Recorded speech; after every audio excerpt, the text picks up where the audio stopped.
Enfant, on apprend ces choses et on les accepte par la foi. Et j'ai toujours cette foi. Mais en grandissant, je les ai abordées par l'intellect et la lecture. L'écrit était primordial, car il y avait tous ces livres, la Bible, les différents évangiles, etc., que beaucoup connaissent bien.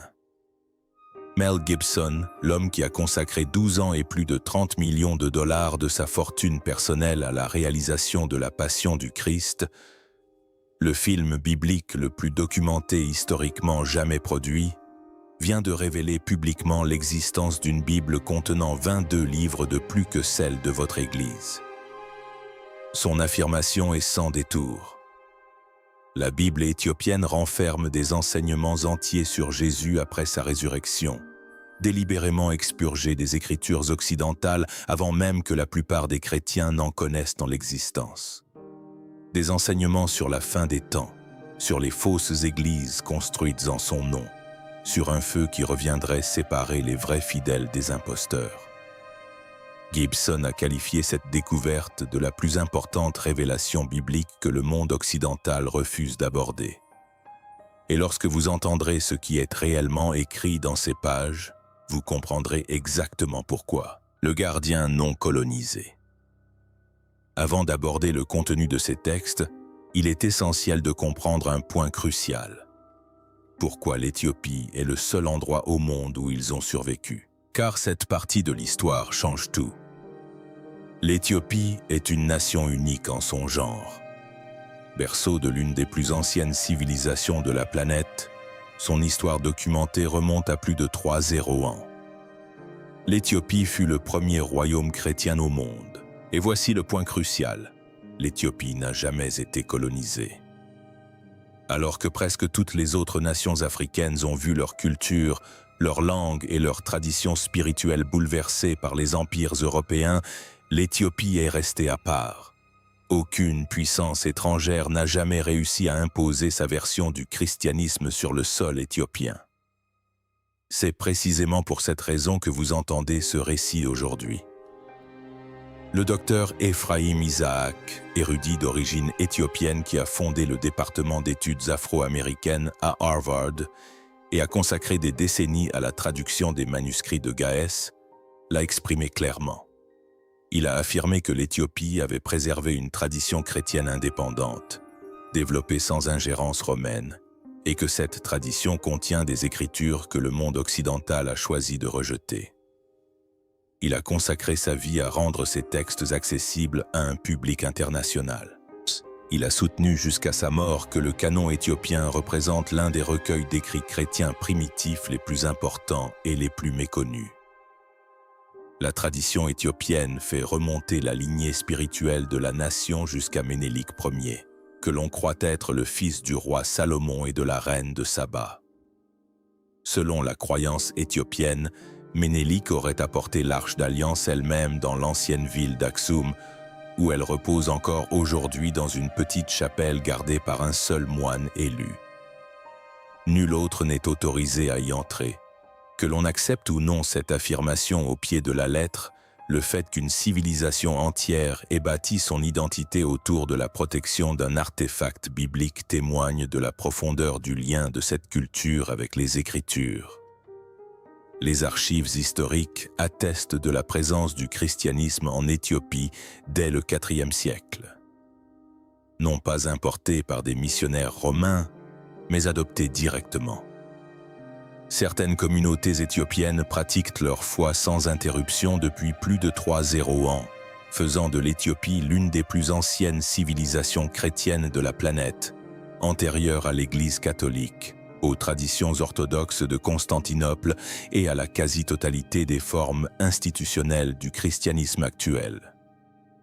Au VIe siècle, le voyageur Cosmos Indicopes visita l'Éthiopie et la décrivit comme une nation chrétienne pleinement établie, qui abritait déjà des croyants persécutés de toute la région, alors que nul autre ne le faisait. Eh bien, Cosmos Indicopes est notre principale source.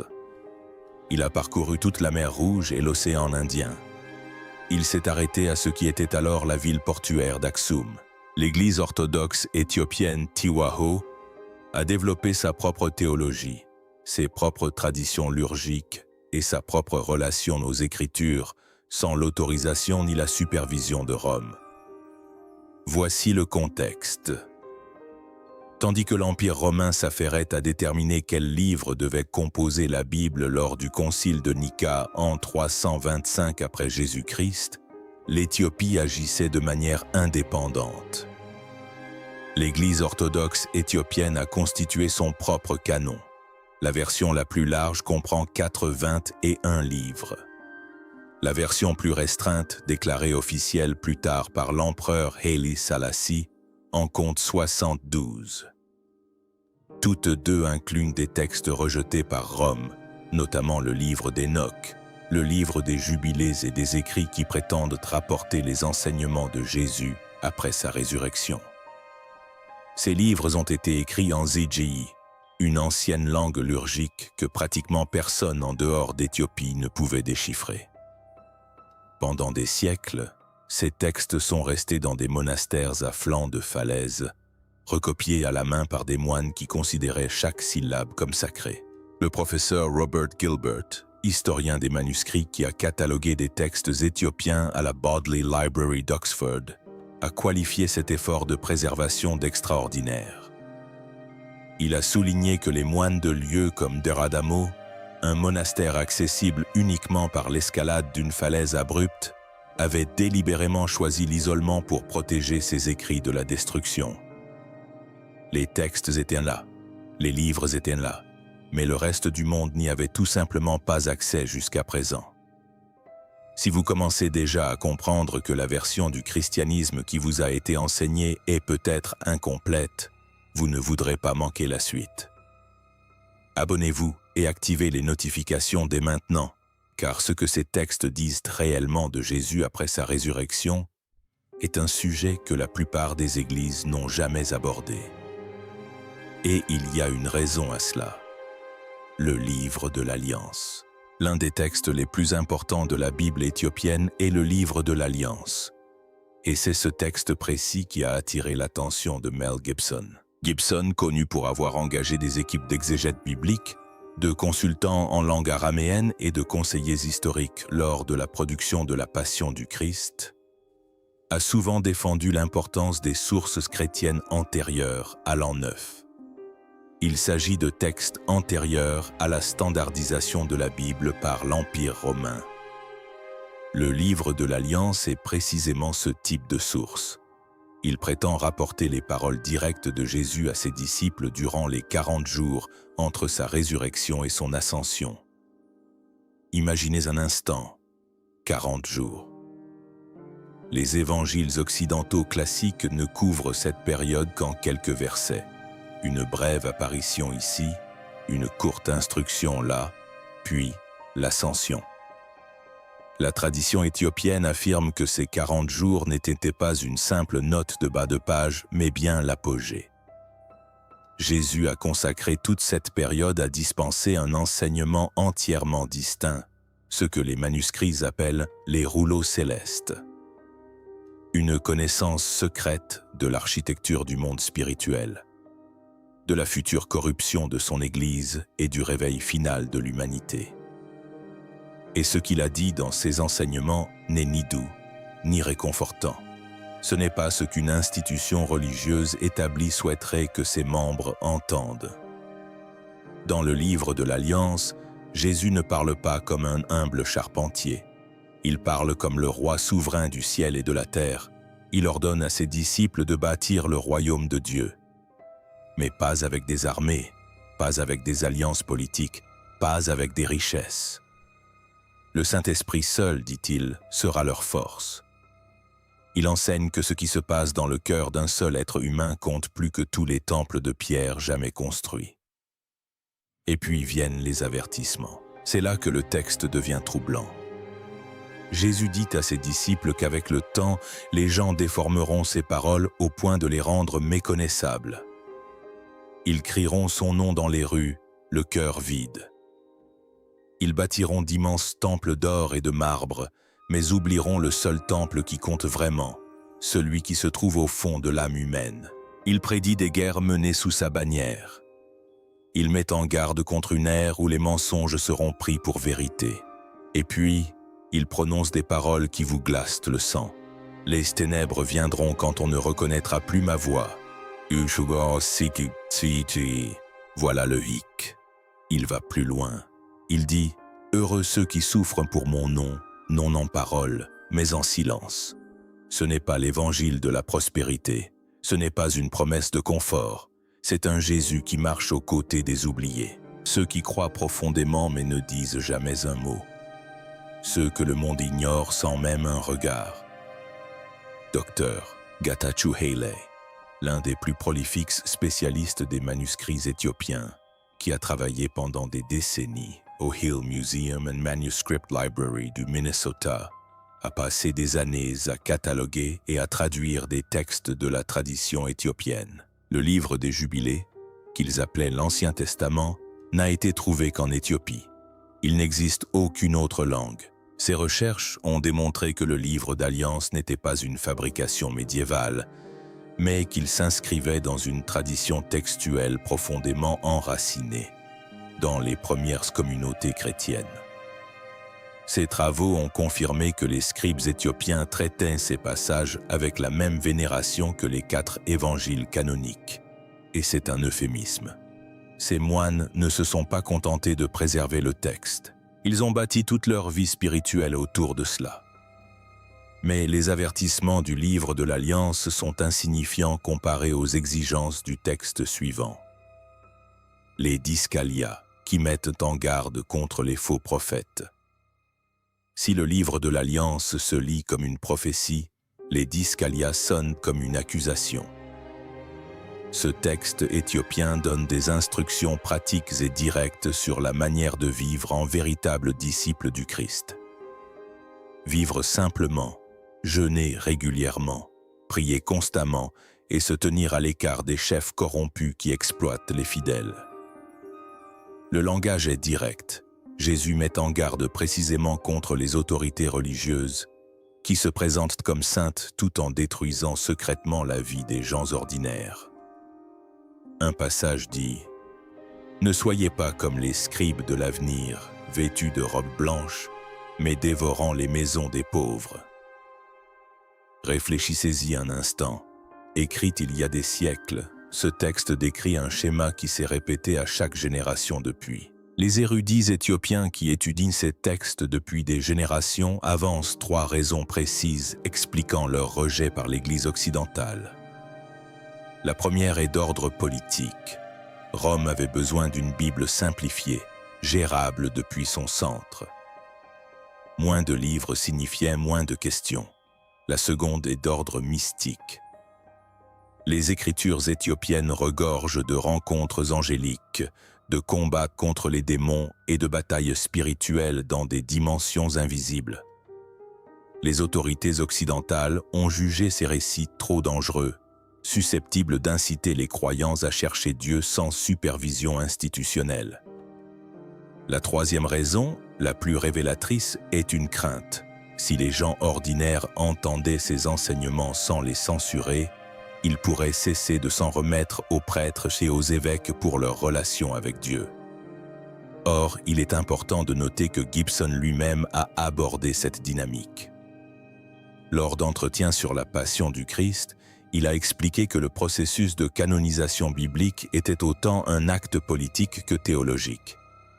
Il a souvent fait part de son intérêt pour les textes exclus par les premiers conciles, les qualifiant de contextes essentiels auxquels la plupart des chrétiens n'ont jamais eu accès, la possibilité d'évaluer par eux-mêmes. Le professeur Paolo Marizini, philologue italien qui a consacré sa carrière à l'Université de Florence à l'étude de la littérature homosexuelle, a soutenu que les Diskalia et les textes éthiopiens apparentés représentent un courant authentique de la pensée chrétienne primitive, systématiquement marginalisé. Non pas parce qu'il était hérétique, mais parce qu'il était gênant. Cette distinction est essentielle. Hérétique signifie faux. Gênant signifie menacer le pouvoir. Ce n'est pas la même chose, loin de là. Et ce qui suit dans la Bible éthiopienne va encore plus loin que la politique institutionnelle. Cela touche à la nature même de l'âme. aux enseignements cachés. Nous abordons maintenant le sujet le plus radical de la Bible éthiopienne. Les enseignements qui traitent de la vie, de la mort et de ce que Jésus appelait l'éveil du véritable esprit. Dans ces textes, Jésus parle de la mort d'une manière inédite pour la plupart des chrétiens occidentaux. Il explique que le corps est comme un vêtement qui s'use, tandis que l'esprit demeure, retournant à sa véritable demeure dans le feu et la lumière de Dieu. Ses disciples étaient terrifiés. Mais Jésus leur expliqua que leur peur était mal fondée. La véritable chose à craindre, disait-il, n'était pas la mort physique mais la vie sans l'esprit. Il l'appelait la mort qui rôde, le cœur battant encore. On peut être vivant physiquement mais complètement vide intérieurement. Coupé de la lumière divine, on comble ce vide par le bruit, les possessions, l'orgueil, oubliant que la présence de Dieu habite déjà en son cœur. Voici le point essentiel. Chaque pensée, chaque sentiment enseigné par Jésus recèle un pouvoir spirituel. Soit il élève l'âme vers la lumière, soit il l'entraîne dans les ténèbres. Des anges accompagnent chacun. Des démons murmurent à l'esprit. Rien n'est neutre. Chaque petite décision construit soit une échelle vers le ciel, soit un chemin vers les ténèbres. Il a dit à ses disciples de prier de tout leur être, et non seulement avec des mots. Que votre corps devienne une prière vivante, a-t-il dit. Que votre silence soit plus éloquent que vos sermons. Et c'est là que cela devient vraiment extraordinaire. Il a averti que son héritage serait corrompu. Ses paroles ont été modifiées, son image retouchée pour servir les puissants, son nom vendu comme une marchandise. Regardez autour de vous et dites-moi qu'il avait tort. Il y a aussi un passage remarquable dans ces textes sur la nature même de la création. Les écrits éthiopiens décrivent deux forces à l'œuvre dans l'univers. L'une est le véritable créateur, la source de toute lumière et de toute bonté authentique. L'autre est un être rempli d'orgueil qui a construit un monde contrefait, un monde qui paraît beau en surface mais qui est vide en son cœur. Cet être, aveugle à la lumière supérieure qui le surplombe, s'est proclamé le seul Dieu. Mais il était un bâtisseur d'ombre, non d'esprit. Et tenez-vous bien, Jésus dit qu'il est entré dans ce monde illusoire, non seulement pour pardonner les péchés, mais pour éveiller les hommes de toute illusion. La véritable lumière de Dieu, enseigne-t-il, vit encore cachée en toutes choses, même dans les ténèbres les plus profondes. La mission de chaque âme est de trouver cette étincelle enfouie et de la ramener à la lumière éternelle. Il s'agit d'une conception du salut fondamentalement différente de celle enseignée à la plupart des chrétiens occidentaux. Kristen Regan Peterson, chercheuse danoise ayant passé des années au sein de communautés monastiques éthiopiennes et étudié leurs manuscrits de visu, décrit ces passages comme représentant une forme de christianisme bien plus intérieure et exigeante que tout ce que la tradition occidentale a conservé. Elle écrit que les moines éthiopiens avec lesquels elle a travaillé considéraient ces enseignements non comme des reliques anciennes, mais comme des instructions vivantes, toujours aussi pertinentes aujourd'hui qu'au jour de leur première transmission. Mais Jésus ne s'est pas contenté de mettre en garde contre le présent. Il a regardé plus loin, beaucoup plus loin. Et ce qu'il a décrit ressemble à un message adressé directement à notre siècle, la prophétie finale. Avant son ascension, les textes éthiopiens rapportent que Jésus a prononcé ce qu'ils appellent sa dernière prophétie. Et c'est ce passage qui, selon des sources proches des recherches de Gibson pour sa suite tant attendue, la résurrection du Christ, a retenu toute son attention. Quand on réalise un film sur la résurrection, on a cette même obligation. On fait quelque chose de très similaire à ce qu'on faisait avec la passion du Christ. Raconter une histoire profonde. Oui, pourquoi? Parce que cela semble avoir été écrit hier. Jésus a dit qu'un temps viendrait où l'amour disparaîtrait de la terre. La foi deviendrait une simple performance. On adorerait la bouche ouverte, le cœur fermé. La religion deviendrait un costume plutôt qu'un feu transformateur. Mais voilà le hic. Même dans ce désert spirituel, il a promis que son esprit reviendrait. Non pas dans les cathédrales, non pas par le biais des institutions puissantes, mais au sein des personnes silencieuses, brisées, ignorées. Mon esprit agira là où la religion ne peut aller. Il a dit, « Les orgueilleux ne le verront pas, mais les brisés, si. Ils me connaîtront non par les mots, mais par le feu. » Ce feu, expliquant les écrits éthiopiens, n'est pas la destruction, ce n'est pas un châtiment, c'est un éveil. Il consume le mensonge et l'orgueil comme une fournaise purifie le métal, détruisant tout ce qui est faux jusqu'à ce que seul le vrai subsiste. Jésus a dit que ce feu reviendrait avant la fin de toute chose, et lorsqu'il viendrait, il séparerait ceux qui le recherchent vraiment, la vérité révélée par ceux qui ne la portaient que comme un masque. Nombreux sont ceux qui, étudiant ces textes, estiment que la prophétie s'adresse directement à notre époque. Un monde noyé sous l'avidité, la vertu de façade et le vide spirituel, et pourtant aspirant à quelque chose d'authentique, d'intangible, d'ircontrôlable, qu'aucun algorithme ne peut fabriquer ni aucune institution contenir. Et puis, il y a cette promesse, cette phrase que Gibson aurait lue et relue plus que tout autre passage des manuscrits éthiopiens, « La vérité ne meurt jamais. Je suis la semence et l'épée.